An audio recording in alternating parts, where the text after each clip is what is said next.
Hi guys, and welcome to another Divi video. This is Jamie from System22 and webdesignandtechtips.com.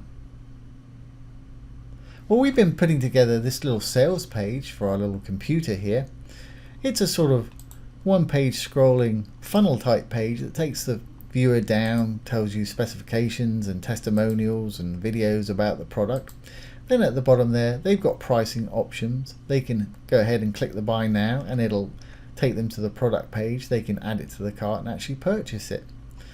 In our last video, I've got my theme customizer up here, we created the actual menu up here. When I start scrolling on this site, you'll see that the menu actually shrinks. Now I really don't want that. I want it to stay the same size. And when it shrinks, at the moment at the top you're looking at what they call the primary menu. When it starts to shrink, that is called the fixed menu. So if we make them both the same size, that won't shrink anymore. And to do that, we need to go into our theme customizer, which is where I am right now. To get there, just go to your dashboard, down to Divi, and theme customizer. Like I say, I've already got mine open here. Okay, so let's go to our main menu here, which is the primary menu. So that's header and navigation, primary menu bar.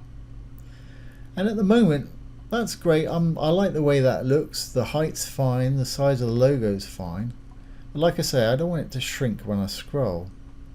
So we've got a menu height of 80 here. Let's just copy that 80, Control C. We'll go back and we'll go to our fixed navigation settings.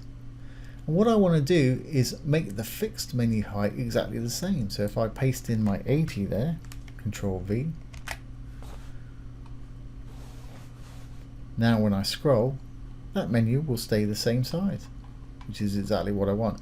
I mean, you can go a little crazy if you want to. You can put a different background color in if you want to. That's the secondary menu. If you want to put a different background color in, select the background color that you want there. Let's just put purple in there. The logo will disappear. Now when I scroll, you can see it's changed to purple. That's if you want to change colors. I'm happy with mine to be the same color, which is black.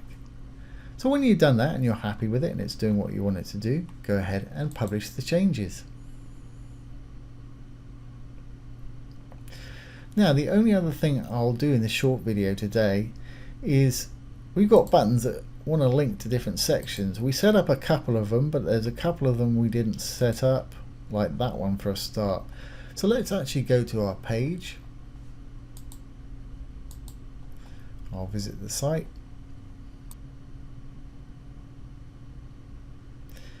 And let's enable the Visual Builder.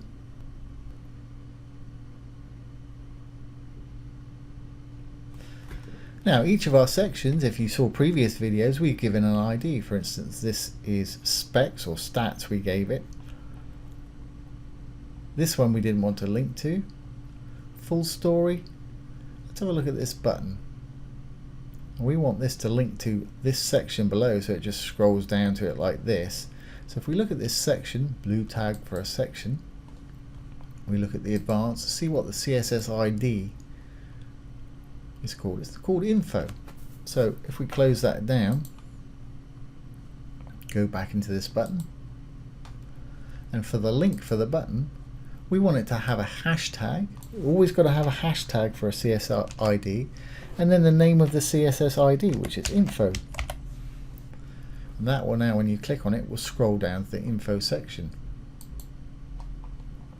Let's go on down. We've got another one here that we want to link to the testimonials below, just to get it to scroll down to there. So let's go into this button. Make sure this has got a CSS ID. This is purple because it's a full width one, rather than a blue one for a section. Again, let's have a look. CSS ID in classes. Test, this is called, for testimonials. Now when you build these, be careful, make sure you give it CSS ID and not a class. I did this earlier mistakenly because I was talking and coding. Of course, if you put it as a class, it's not going to work, so make sure you get it as CSS ID. Let's get back out of there, go back into the button we want it to link, and for the link, hashtag test. That will now scroll down to that button there. Save that one. What else have we got? On the video we got a pricing one that we want to scroll down to our price here. Now our price we gave, pretty sure pricing options we gave the CSS ID of pricing. Let's just check that. Yep, I may as well just copy that. And go back up to the button, go into the button itself. For the link, you know what to do. Hashtag and the name of the CSS ID. Great. I think that's all the buttons we have at the moment. Yep, apart from the buy now at the bottom.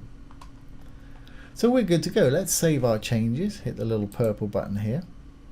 Save the changes. And exit the Visual Builder. Okay, now we're all saved. Let's see if the links are going to take us where we want to go. So learn more. That's fine. More info. Takes us there too. Great.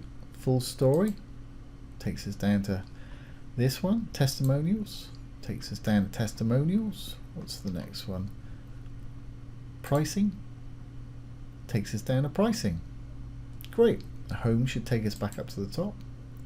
And we sorted out the menu in the previous video to take us to all these sections individually.